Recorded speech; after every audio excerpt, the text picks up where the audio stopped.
Il y a un temps, dans les circonstances, et il y a salisi biso kobanda lundi, to bandi campagne qui est le dimanche, nyonso eleki malamu, kimi ezalaki, tozwi mukakatano moko te. Nzambe wana azwa lokumu. Toza pe reconnaissant mpona koloba merci epai ya papa ya Ngomba mokambi na biso papa Kave oyo na permission na ye akokai kondima tozala awa etoteya sango malamu. Merci na biso pe na baorganisateur ya lelo eza facile te kobongisa makambo ndenge ebongisamaki.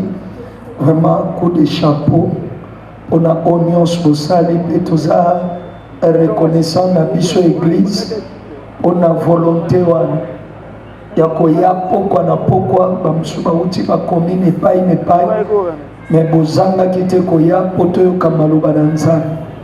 Nzambe apambola mpenza église mingi na molende na bolingo tolakisi nakanisi nzambe akozanga te kofuta onions tosali mpona lokumu na ye.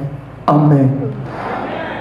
Tolobi merci epai ya papa mwa fois même si azawa te me ye nde afungolaki milulu oyo lundi na mardi nakanisi akokaki kozala mpe na mercredi lokola eza mikolo epesamelaki ye me omoni mokumba aza na yango eza monene nde esengelaki mercredi nazala jeudi, vendredi, pena samedi, kino lelo dimanche.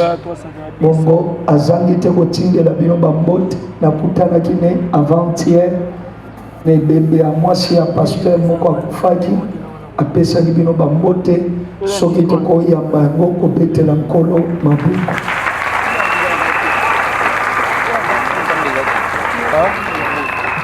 Mama likambo etambusi biso eza di un mot et mon serviteur sera guéri.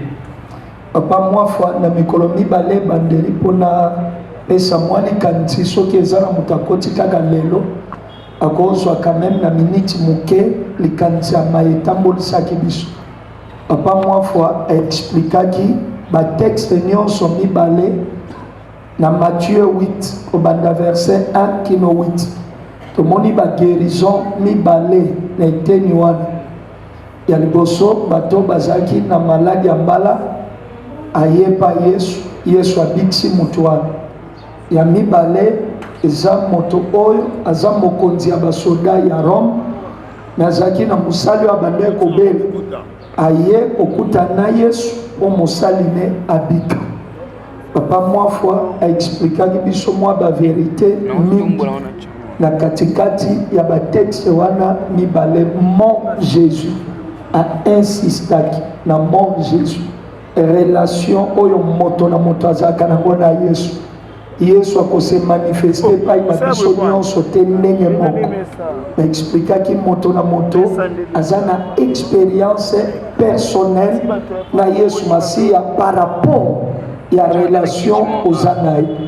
Na kanisi alobaki eloko wana et alobelaki ba différentes voix on nzamba koko zwa babikisa mutu. Yaki exemple ya bato babika Yesu yemoko a touché mutu wana. Na pesa lipe exemple bato babika yemoko asali effort akomye pa Yesu. Et a groupe misatu apiaki exemple bato babika bato mosusu nde bamemaka bango epa Yesu Masia. Bato babiki po Yesu a touché personnellement. Bato babiki po yemoko asali effort akepa Yesu Masia. Mais appelé na bato oyo batunde bamemaka bango. Bongo insistaki likambo ba relation otoko kozanga ngo na bato ndenge ekoki mpe komemela biso lobiko. Bongo na simanga na yaki kocontinue na bameme texte abanda koexplike na mokolo ya liboso na guérison wana ndenge nini moto azalaki na lepre abikaki. Tomonaki ete maladie eza contagieuse mais pas Yesu akokaki kosimba même lépreux sans qu'il alata bagan parce que c'est le créateur. Maladie ekosala liboso na Yesu ate eloko moko te. Mais tomonaki l'homme a cru na pouvoir ya Jésus ya kobiti, mais il n'a pas cru au vouloir de Jésus. Si tu veux, tu peux me rendre pur. Yesu a touché après à l'obéné, je le veux. Donc son problème c'était le vouloir. Il mettait en doute le vouloir de Jésus pour la copie qui ça maladie. Si tu le veux, tu peux me rendre pur. Si tu peux. Yesu a l'obéné na simbio et je le veux. Utuana apiki. Tu peux ça qui moi ba commentaire mingi wana na kati. Et to limbo la qui texte. Totelemaki mingi ya moto oyo ayaki ko solliciter lobi ko pona mosali na ye. Tolobaki boye na kati ya makambo wana parmi ba leçon minene tomonaki élément tolobaki ete na tango alikam le Dieu là que nous servons avec fidélité akotika biso te akosala nyonso akangola biso. Yango eza témoignage à Shadrach, Meshach et Abednego. Balobi nana besoin te oya na ndako na nga azwi exemple arme abinga naza na basupérieur soki balobi na exécutable naza mpe na basubalterne soki nga nalobi batiaka na misala makambo nga nazoloba nkolo ntina kuta oya na ndako na nga eza te napesaki baraison parce que Jésus étant juif akokende pa barome te eza kobetisa bajuif libaku alobi te komitungisa te di un mot et mon serviteur sera Yesu abina Israel na mona foi ote ndene insistaki na telemaki wana na mikolo nyonso etikali foi oyo tokozala na mot na parole ya Nzambe pona moto oyo un seul mot suffit. Wana tino loba mibale te wana tino loba misato te yo soki olobi kaka tali loba boko ekoki quelle foi yango Yesu akumisi foi na ye alobi na Israël nana bona foi boyete en tout cas foi oyeza exceptionnel ti alobi ne kende mosali no abiki ne to expliquer que le mot de Dieu apporte la guérison et loko liboso tolobaki la parole de Dieu quand elle sort et si que côte et memaka guérison n'expliquait qu'il ba niveau nyonso a guérison et cause à la physique et cause à l'école et cause à la ndako eza malade ba relation ya batonalibal ezobel domaine nyonso ezobel soki loba na Nzambe bimi et kosala ka musala et kobikisa problème et sa parole à Nzambe te mais le problème c'est notre foi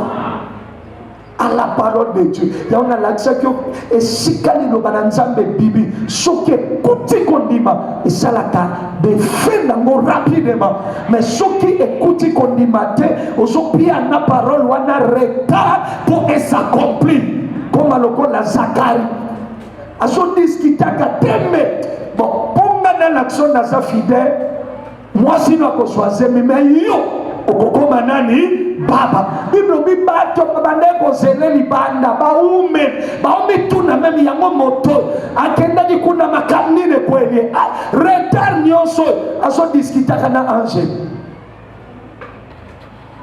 ote ngasina ko mukolo onga makambo te na limite kosim batu baume meme libanda alors que to sambela ke Nzamba guérir mitema na biso na badute na kobanga apesa biso foi na maloba naye tomonaki ete parole ya Nzambe non seulement memaka guérison mais memaka vie même esika ekutiliwa tolakisaki ke au-delà ya guérison ezokokende meme na aspect ya liwa soki eloko si ekufi eliki esila mais tomonaki na libula mikolo ekauka Dieu nous a fortement visité na butuan.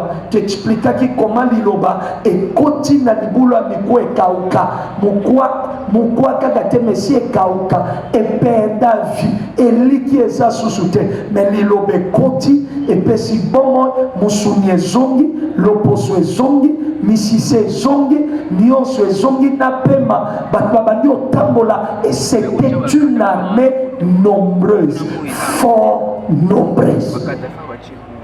Et tout le monde a dit au-delà wana parole en Nzambe et restaurate mutabela 38 ans 38 ans maladie na ye mukolo à Jésus. Jésus pena 33 ans yesi maladie ne 38 ans wana kutu âge mais âge abela 38 ans malade, atikala wana paralysé, immobile. Et tout le monde a dit miséricorde, miséricorde. La corde que Dieu se sert pour attirer quelqu'un dans la misère. Expliqua que miséricorde est bon. Donc, piscine, wana nous comment on a Bethesda. Même si le péché travaille, mais moi Dieu, je suis miséricordieux, je suis capable de guérir, même les aveugles, même les paralytiques, même les estropiés, je suis capable de faire sabbat. Yangwa te place mobimba, batoba yaba bika offrele, mbongo te gratuitement. Mais ma condition est faut la campagne, to laki sali makambwana nyos, et muto akokota muto aliboso. Yenda kobik neto yeko mona mutu wana tanga kutana Jésus c'est lui-même véritable piscine ezaye moko Yesu Masia mai na bomo ezaye moko Yesu Masia donc tango aye mutu azasu na tina kokota na mai te directement prends ton lit lève-toi et marche. En tout cas c'était encore fort parce que Dieu nous a visité mutu malade à Biki abandi kotambola malgré la loi na lobaki no Yesu atambola kana calendrier abatote azana calendrier na nza malgré ça qui mukolo kopema pona ba juif mais Yesu ne pouvait pas dépendre du calendrier des juifs so que Yesu alingia pambolo ako dépendre na calendrier famille note ako dépendre na calendrier mboka note ako dépendre na calendrier batote mais so que alingia pambolo il ne dépend que de lui-même ou il alingia sala kango parce qu'il s'appelle souverain. Il fait ce qu'il veut dans les cieux et sur la terre. Parfois, il faut aller comme un calendrier. Parce que le calendrier, c'est une injustice. L'homme a un motema qui a torturé. Il y a un Nzambe mzusoga ya lobite na kipe ya bino batute na le kaka na ndege na bonza tangwa ye akoya kana pula tato veux-tu être guéri tato passe tellement ume e bandiko lobisa bando funda na batofana o mutu yana na kutasunda langa na tikala nga moko bayila nga subiloko te telle explication de Yesu alobi prends ton lit lève-toi et marche na explication Nasima lobi na pia kibino leso moko pona bato bayambaki Yesu. Nasima il fallait que Yesu akutana ne pas yeba mutu abikisi. Mutu abikisi tu dois le connaître. Lobi n'expliqua que moi leso na bato bayambi Yesu. Et ceux qui wana te pona yambi Yesu, mais tu dois connaître la personne qui t'a sauvé. C'est pourquoi Yesu a bimeli. Atu na oyebi mutu abikisi akyo. Aoye bekote. Alors il fallait qu'il y ait fermement, il soit dans le relaxé que vous y a bixio à Zabo y a Zabo. Ah, Zoka. Si manako yamba Yesu, si manako ndimani loba, il faut yeba oya bixio. Faut la fermer la parole à ça. Et lobby, to suksa ki ko lobela. Yesu, liloba nzambe zana mbuya même sur les éléments naturels. Yesu a télémisé mon peuple. Bas circonstance à vie, na lobela qui est colle la circonstance. N'explique pourquoi Dieu permet là. Basaki na boîte na Jésus mais peki saki mon pépété ya. Koza na Yesu bengali bitumbate, koza na Yesu la tite kokuta na opposition te, koza na Yesu la tite kokuta na ba problème te. Jésus était là dans la barque. Tant mon pépé sobeta azawana. Mais mbongeye, mais eloko intéressé biso lobi l'attitude de Jésus. Na kacha mbonge na kacha mipepe me ya ladi elobi na beno. Jésus n'était pas seulement présent dans la banque mais il était aussi le président de la banque. aza présent nazaki pe présent parce qu'alalaki place à mutakumba kabwato. Donc en réalité mutabako kumbezaki ye il est là. Et on a l'accès à attitude de Kosanam. Et dans le même nous marchons avec l'autorisation du ciel. Traversons de l'autre côté. Si Makako alobaki te noyau. Nalobaki traversons. Jésus annonce la fin dès le commencement. Ça c'est le principe divin. Nano komi na suka te yesi alobi suka. Donc soko sokende na nzela wana kobanga toko kuta na nzela parce que nalobaki yo sa acteur mais yesu aza metteur en scène. Pendant que yo so banga batu baolenga film wana yesi amonaki film esila. Totala film moka ba Nigeria ya garçon ya mwana moka baba Junior eningi sabiso na Kinshasa.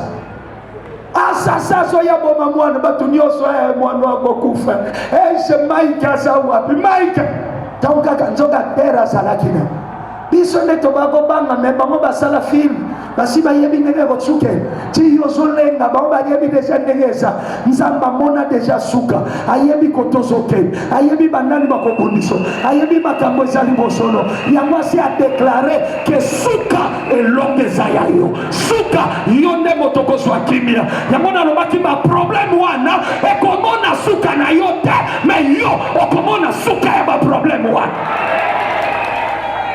Parce qu'avant même au Kenesia, le bac qui traverse. Et Jésus n'avait pas peur, il y a mon peuple, mais il avait peur, il y a Bayekoli, parce qu'ils ont dérangé même le repos de Dieu. Le banaye, kosanga kon me dérange, il y a bisa voisin, le bas voisin, kosanga kon me dérange, mon temanza.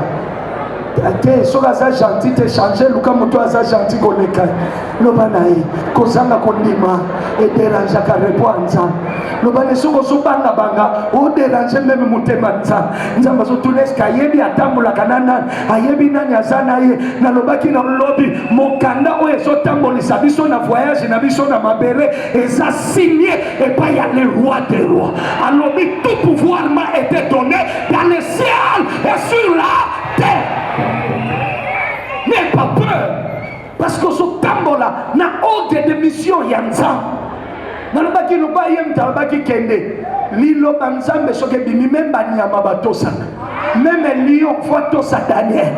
Quand Dieu parle na nature na belément nature et se soumet à la parole parce qu'au commencement c'était la parole était avec Dieu et toute chose a été créée par la parole.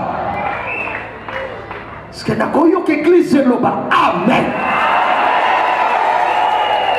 Kobanga l'autre il y en a qui ne sont pas nzamba lo ya to baluki na mai bon atanga ndoko chona mukongo ne t'en fais pas atanga ndoko chona mukongo wakati sio mai ndando aboma kabatu meyo amemiona mukongo loba kino ango kanisa Jonas pendant que yasolo banakufa na loba nzamba desidat akoma nilivi nzamba de péché mbis alobi kendemba joyeux express yemoko bakota mibalete parfois masuwa liboso ezaki kakana bimpuka na basaki nguba na kat mais ya turo akende nano yemoko bakoti sai Jonas akanza kufa pendant que kufa akanza kufa amona boiloko zobushi abandi osala prière abina kufite nzambe limbisaka rebellion nanga salisanga soki na komi lisu kote na oke na mokumi so pe na kopeso ba action de grâce na kufina note bandeko mbisi amemi amema yeti na nini et puis aponi kote batu bazate poso ba mona kayende ba osanze na mbisi balinga ba douter na message ne mbisi wana kepenza kote batu bazate abimisa Jonas wa. Est-ce que vous comprenez là, Yesu Mapo? L'église, tout ça, la confiance dans Malobaya, Yanza. Les ajustes de conclure, Moussalo. Moussala Mouneno, Nzamba Salikati Nabi. Apprenons à faire confiance à la parole de Dieu. Qu'est-ce que nous savons dans Malobaya? Déjà, na semaine, combien cette parole est puissante et quand elle sort elle ne rentre pas sans pour autant accomplir la mission pour laquelle elle est venue. Ce qui a y a bimi, fois sala musalo a y là, et liloba o tambolana, zalana, même on a un problème, solution na yo, et ça n'a qu'à liloba ya yanza. Le nom de que cette parole, c'est une arme défensive, elle est en même temps une arme offensive. Lilobo est sa arme, zalana est sa arme. Un vrai soldat, azala jamais musika ya arme na kendata na basusia soldat azonimba na lata munduki na pour on ne sait jamais. So yelo ko liboso déjà réflexe na liboso asimbi na mundu remarquable réflexe na liboso fasimba munduki eza so ki alal azana bwa soldat kaka arme ne musika te. Mais combien les chrétiens sont loin de la parole, ils méditent à et comment est la circonstance? Or, les gens l'action quoi secret, il y a réussite, ils ont attaché la parole. Au côté de mon mutikate, au côté de ta réussite en dépend. Il faut réussir les bandes de parole. Ils ont armes. Tu as un monde, tu as un bitumba. Nous sommes les soldats de Jésus. Engagé dans son armée, soldat sanga munduki azate, soldat sanga toujours na munduki, pour être dans mon bouna koya, on se défend, tu attaquer. Et parole au fait, ça la prenne partout. Nous avons bandé kolobana bana Israël, même temps qu'on est en voyage, même qu'on est wa, zwali lobo, linga yango na lobo kono, kanga yango na mutuna, comment on apporte ndakono, kobosa na yango atamoke te Yesu. Mukolazo mekama na Matthieu 4, 1 à 11. Toyebi histoire wana, Matthieu 4, 1 à 11. Le diable est venu tenter notre Seigneur. Nasima kokila satani, ayebwa meka Yesu. Soki oza mwana na Nzambe, ya liboso, aliya faire douter Jésus na identité na. Est-ce que bana Nzambe bazalia? On dit ma identité wana tozo ndima mona kobanga bana Nzambe bazalia olinga ka identité wana kozala mwana Nzambe bia kwa esengo esepelisa kwa ezelenge ha betela na Yesu wana mako on a dit souvent dans les problèmes le diable vient te faire douter de ton identité akoya pas pasteur à faire douter. Si tu es le fils de Dieu, parce que ça n'a pas. Est-ce que tu as un peu de capenanza? Est-ce que tu as un peu de capenabito? So ça moi nanza. Est-ce que ça pense à moi nanza? Té. Ko douter na identité notre. Même dans un moment difficile à vie, même dans un temps critique à vie, tu es enfant de Dieu, racheté par le sang de Jésus. Ko douter na yangote. Même bitumbe, même ba problème yé, osamwa na ya yanzam. Jésus a dit bon, tant que sommes dans quoi, so est-ce que yo zabu konza bayuda olobia a toute une identité na yeke yo ondi mate no olobia oyo lobi wana yango nganaza oyo lobi wana yango tata tolanga naza oyo yo lobi wana yango ngana yebinaza akas soko samwa nanza zwali bango bongole comme alib olia. Non, Jésus n'a pas servi sa puissance pour lui-même. Sa puissance était pour les autres, non pour lui-même. Il était capable. Mais ça qui égoïste était. À cause de la mouilla n'était pas naïmon. Oui, non,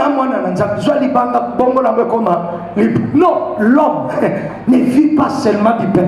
Le pain est nécessaire. Mais l'homme ne vit pas seulement du pain, mais de toutes les paroles qui sortent de la bouche de Dieu. Bikaka na lipate, bikaka na kwangate, akubika kaka na musala wanate, na kubika na maloba nyonso, oye bimaka na monoko ya nani ya Nzambe. Parfois sur l'hôtel de Sikaba na Nzambe ba osambe, oko regrette. vraie prière, se consiste à répéter devant Dieu ce que lui-même a dit.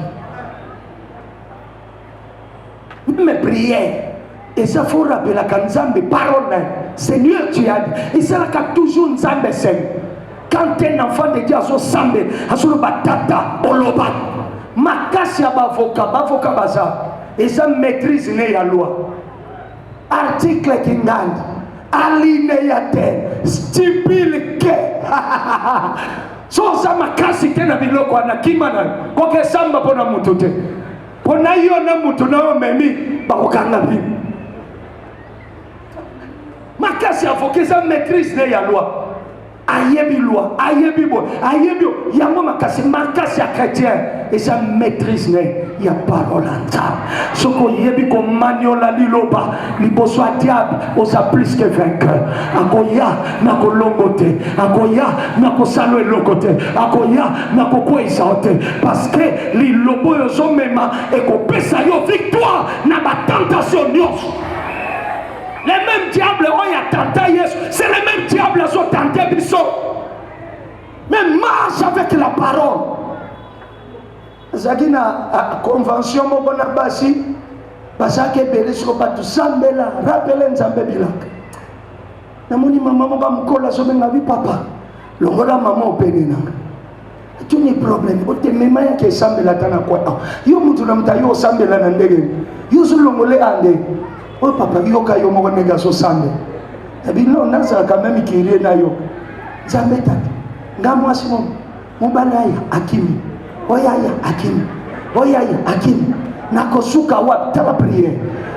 Koladore na adoration ebongi na yete.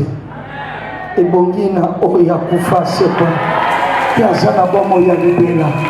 Uno adore ngai na personne sur le diable c'est un grand pauvre. C'est un grand pauvre. Qu'on se fie na été. Qu'on loue l'eau et pas net. Le banande qu'on Satan sa pauvre makas. D'ailleurs natango a Job.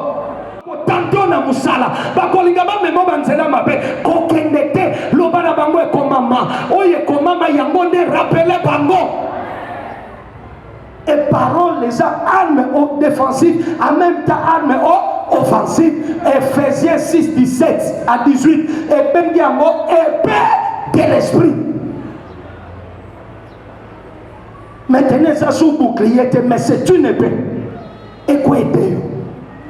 Yango no moni to ça qui au bon de la service kuna na ba papa. Papa buta osekisa avec diable azakatechi.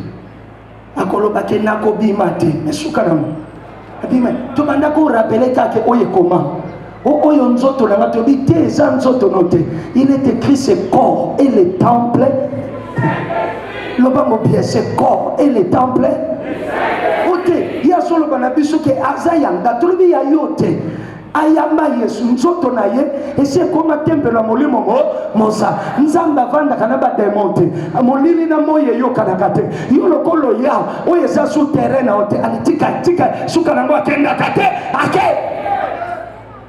La parole est une arme offensive. On doit attaquer ma force à ténèbres. Utilise la parole. Naïba ka témoignage à maman. Ayene kanate na makamwanza. Mais asimba ka verset moko ils l'ont vaincu à cause du sang de l'agneau et le témoignage de la parole. Akango mgomsu na ndap hayo kana batul bumbu biloko ane sala bakami. Usuka na batol lokola batu basotam.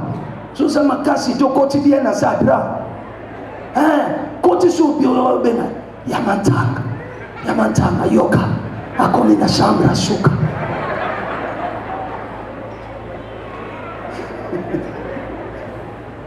Mais hier, à Kangagamwa versé, ils l'ont vaincu à cause du sang de l'agneau et les témoignages. Alamuki, quand verset Bandé Koloba, ça n'a pas versé belé. Abiyozo tambla likola batonna. Et comme maman, to longyo na makila mona na mpata. Pelita tolia lilo. Nasina longyo. Osane lokote. Ayo kaba mouvement so continue. Yeba so continue kotato. Après quelques minutes, ayo kakimia. Esprit waneke. Parce que l'obanzambe zepe. Et kobundela yo. Et koko isabanguna na yo. Alléluia. Marche avec la parole. Bénir bananona liloba. salela liloba nzambe, bénis tes enfants. Et bakosala bano bako marquer génération. Bénir mobalino par la parole, bénir moisino par la parole, bénir banano par la parole. Malheureusement, tout seul la parole, nous utilisons toujours des paroles négatives. Oyo mwana akosali sangate. Oyo alandi buzoba batata mwazine. On ne bénit même pas les enfants.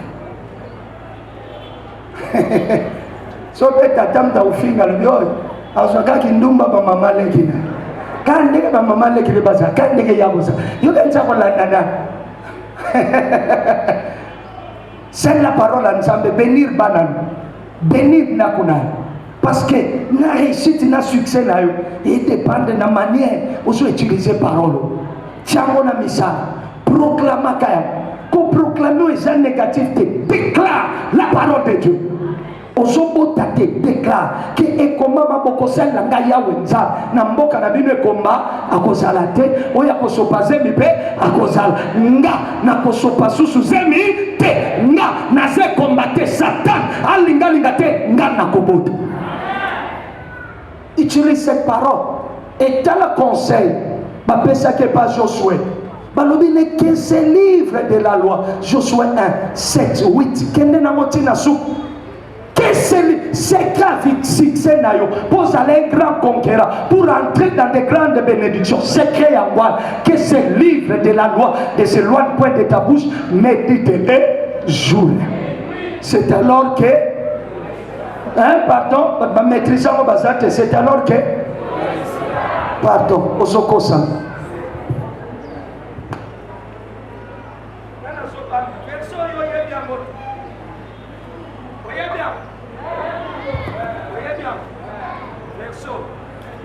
Voyez bien, bien. Toqué. Que ce livre, toqué.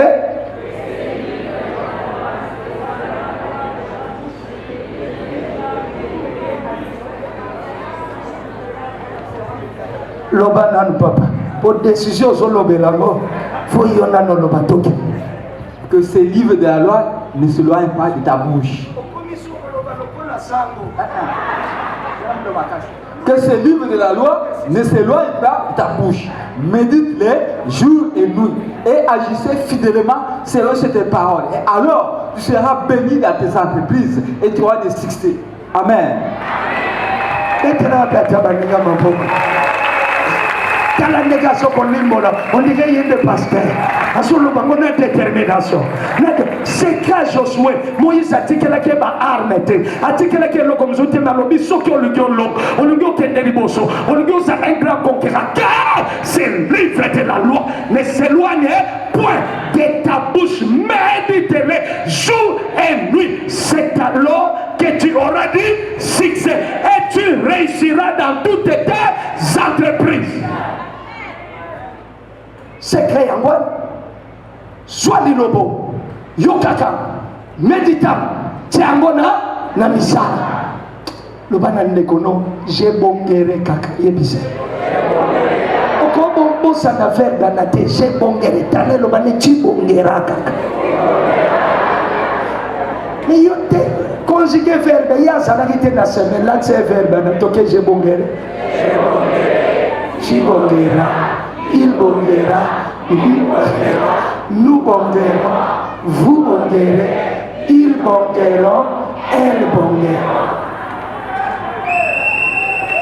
Akas, c'est que ya je bongere yawa. Bukwa mobeko na monokono elongwa.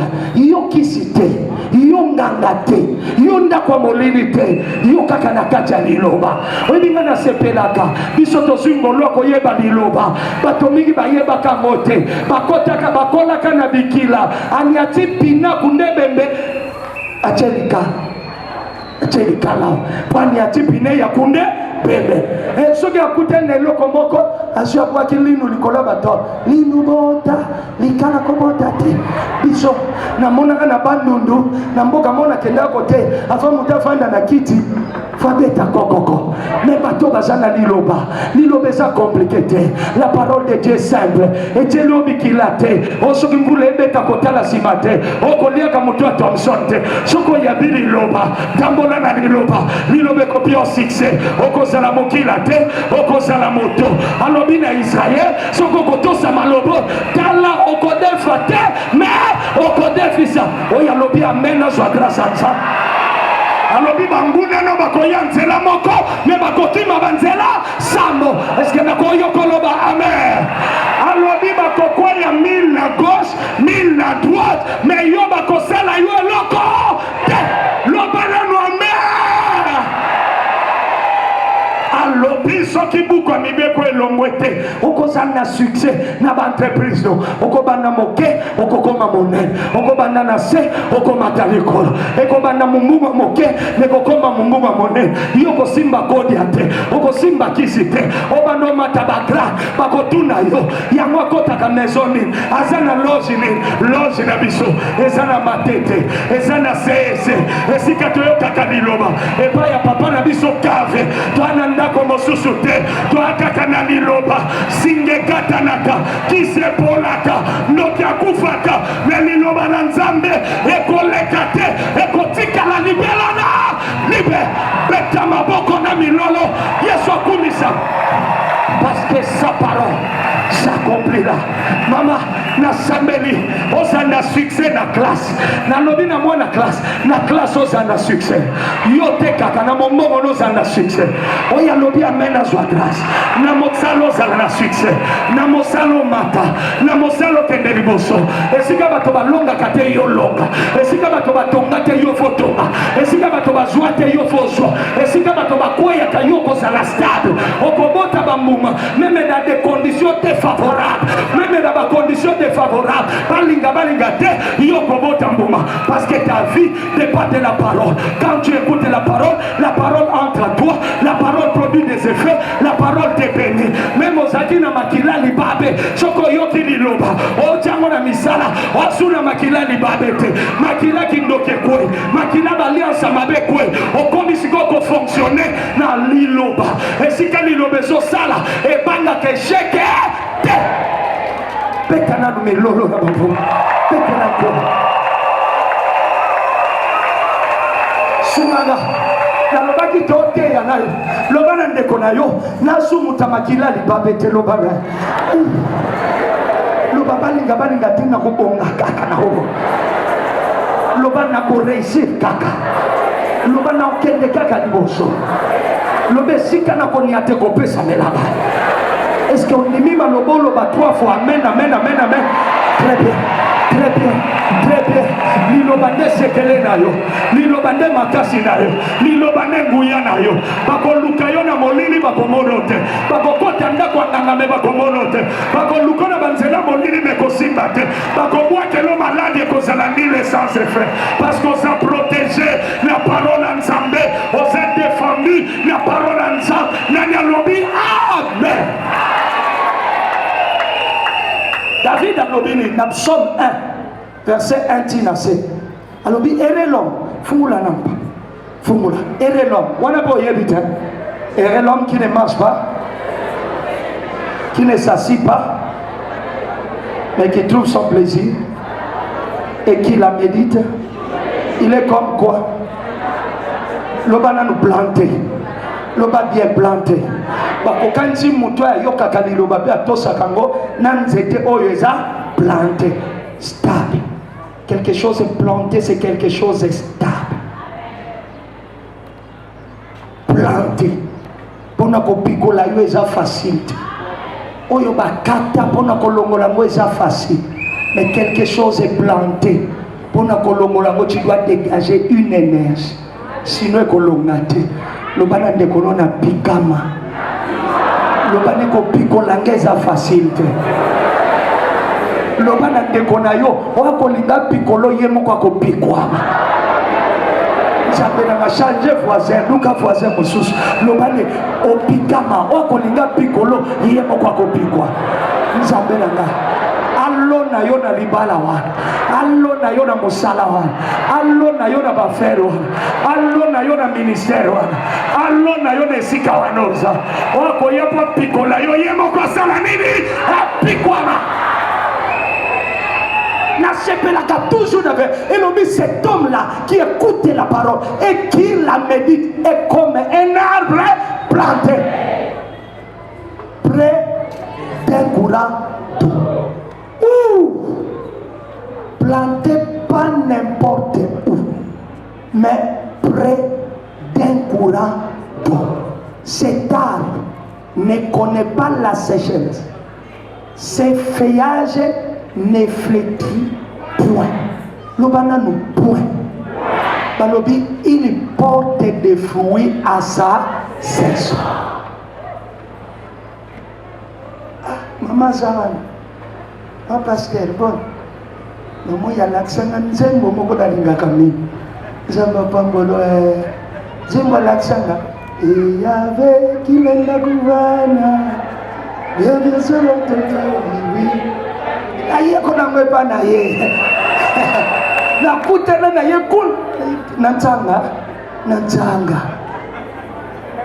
ilenda kuvana natala ya so yembisala bimbo mama vanda nokola pambola mutu azana kacha parola za plante peni ya liziba ya mai l'on peut illustrer la parole ou le Saint-Esprit. Il porte des fruits à sa saison.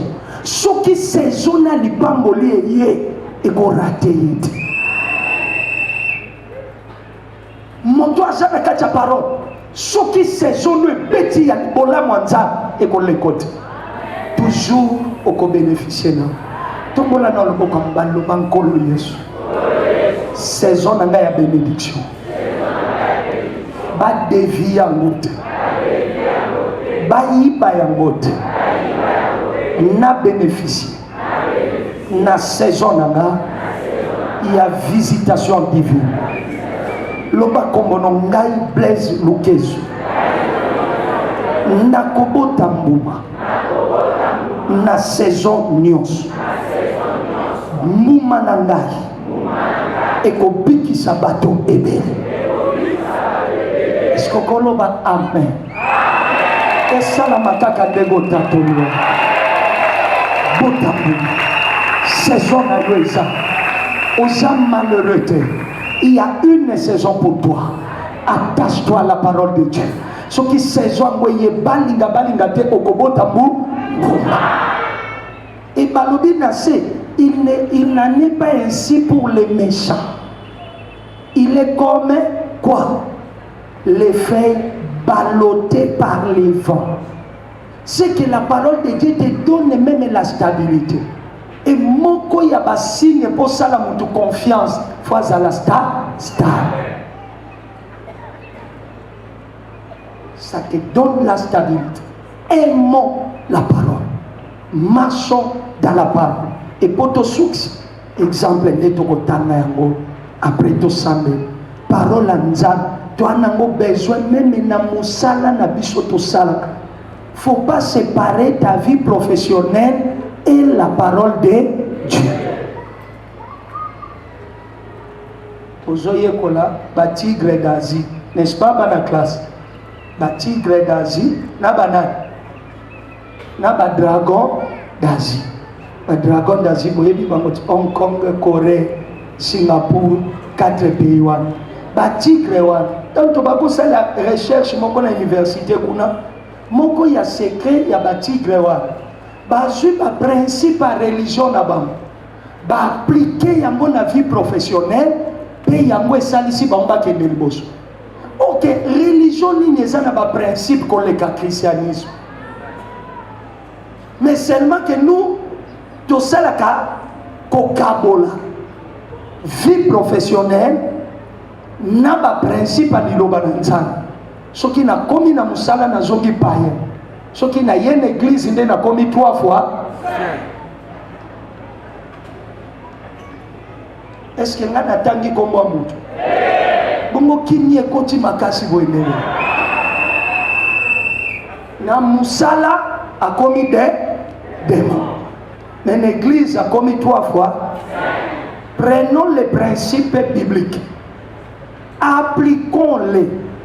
Naba misala nabiso, ça va nous aider à fonctionner. Nabio secret mouné, pasteur akufa pe a son âme comme un ministère leadership, comme on est kakandezo ki manasiko. Te yabiso a, auti kokufa na kantie lekimbula miba. Pasteur Dédé Kassai, merci Maman Lo. Pasteur Dédé Kassai. Alors, tout tika ko considérer Bible comme un livre religieux. Erreur ezawa. Abinzamba besa Bible ya pona mutunios. Akotan, oui, il y a des gens qui se sont inspirés à partir de la Bible. Même les chrétiens en civilité. Mais nega katanga ka Bible. Le principe de la Bible est inspiré. Et tous les principes au batuba longa kanango soko landiango bien zana fondement na wapi la Bible. On doit aller un bon leader. La Bible te donne le modèle d'un bon leader. Et je peux ça yoba vertu n'engeni leader azar. Appliquons la parole de Dieu. Même dans le domaine na biso professionnel, tiango na musala mais na lobi amen. Et pour komona okozala mwana nzambe na musala, okozala pe mwana nzambe na wapi na église. Na kanise batunios faut baloba amen. Tu comprends papa vice-président, c'est la maladie même na pays. Batu ebele basambela ka mesuda komi esika musala na ye na Bible babeba. Tu es enfant de Dieu même dans ton travail, même dans ton service.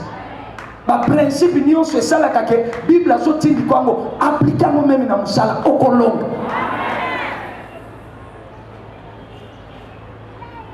Et à la pierre, Yesu Pierre ndakisawa.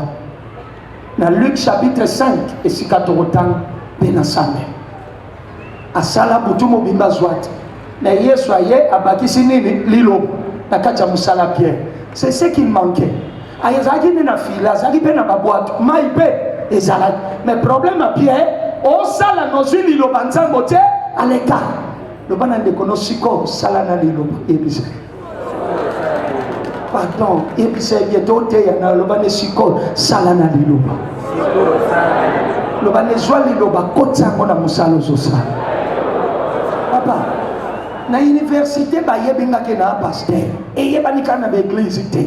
Dieu veille sur sa parole. Somo sotambola na bato balembaka nesika makasi ne monada esika bato balobi impossible esika ya lobaka c'est possible esika bato balobaka siri nesika lobaka ebandi esika bato balobaka molini nesika ya lobaka lumière. Aoya tomeki na bakwendios mayo na yebi yango mala na yebi kote bangolo balala na yebi kote njombo bimela mais to sali butu mobimba to suye lokote mais nesika makambo changer mais eloko ezanga ke kote eloko ezanga ke ye eloko ezanga ke ya bwana ya motuya ezande parole wele ki makas ezande parole wele sala ka siksa moto ezande nini parole. Est-ce que l'église est crier parole? Kasi loba parole. Alors bien sali butu mo banazio lote mais sur ta parole je jetterai. Parole et encourage à cœur et bien que like silak et puis ça makasi akobande la lisusu.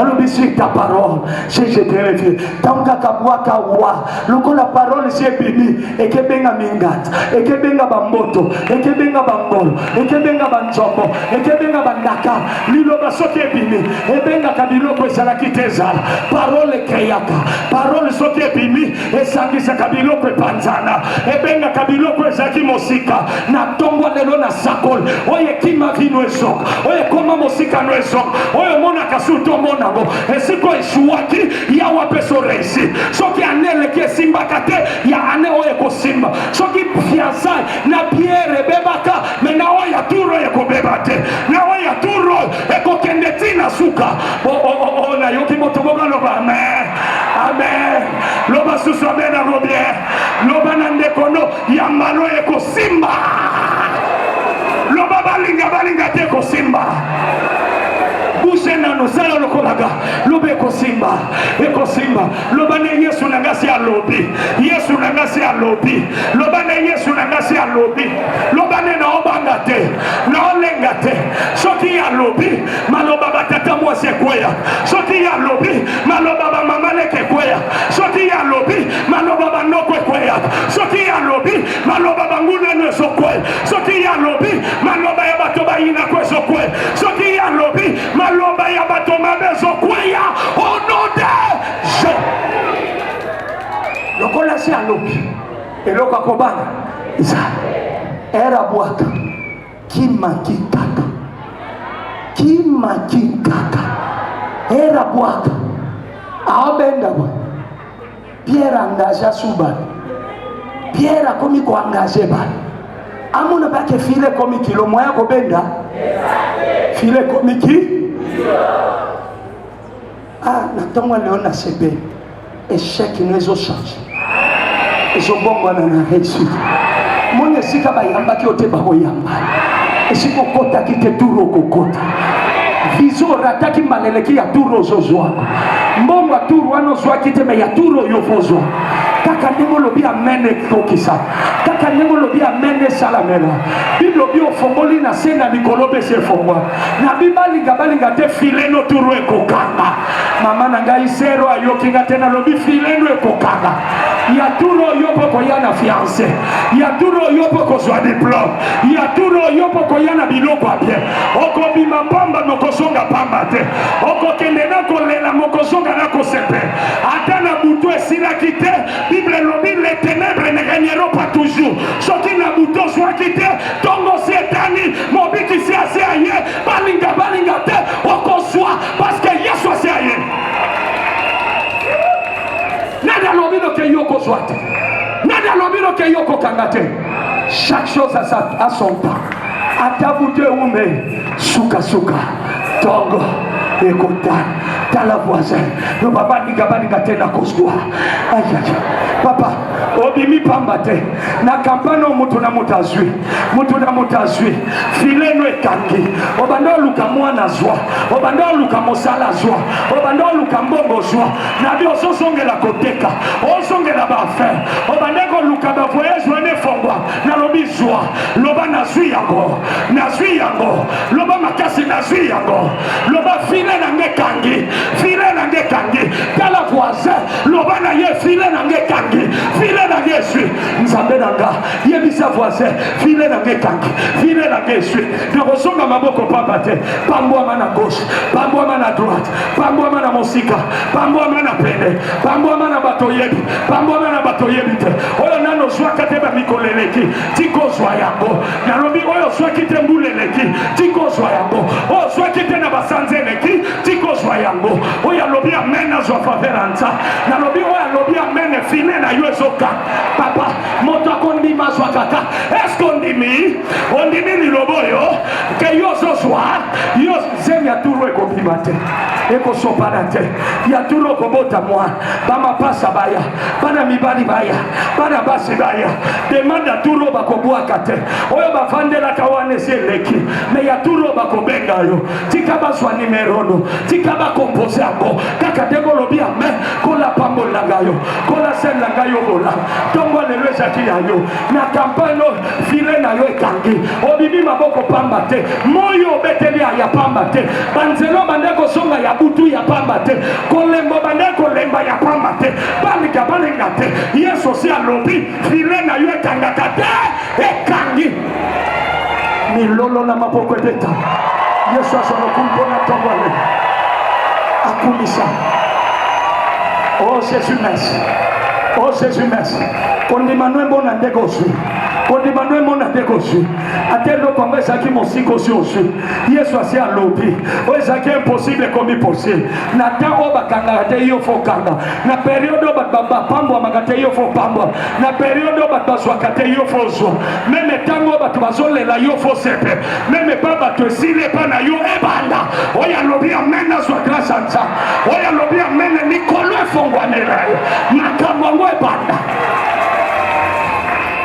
abenga file tango abendi boye mbisi plein ebandi kopasuka ngade na sambeli ya yo file pasuka te ya yo nde na comparant na pêche à suka file no pasuka te. La bénédiction que Dieu t'a donnée, il faut pas être douceur, il faut être tika, faut monaka na botiba na bakola bakoli batanga basilisi basala o bakobala pe baba apie yo mbongo etika osala baaffaire okoma lipambo lia bato ebele file na yo ekopasuka te oyo ozwi ekotikala ya yo bisika ezalaki akopasuka ebambama na nkombo ya Yesu bisika ezalaki akofongwama ebambama na nkombo ya Yesu nandimi ke oyo ozwi ekotikala ya libela epierre mbala moko afukamaka te afuka. Tout miracle doit nous amener à adorer le roi des rois, à adorer le Seigneur des seigneurs. Voilà pourquoi bayembi bamata toliko banda ko adorer Jésus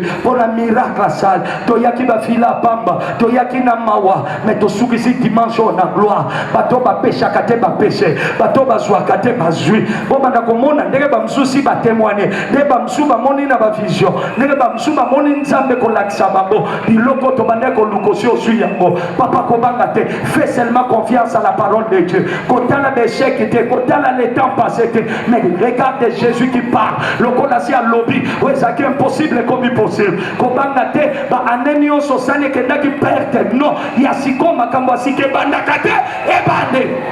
Quel est monsieur comme ça? Tombez ta maboko, tombez ta milolo, tokumisa Jésus, maboko. Wapiba tubabeta kamaboko, wapiba tubabeta kamilolo, milolo beta.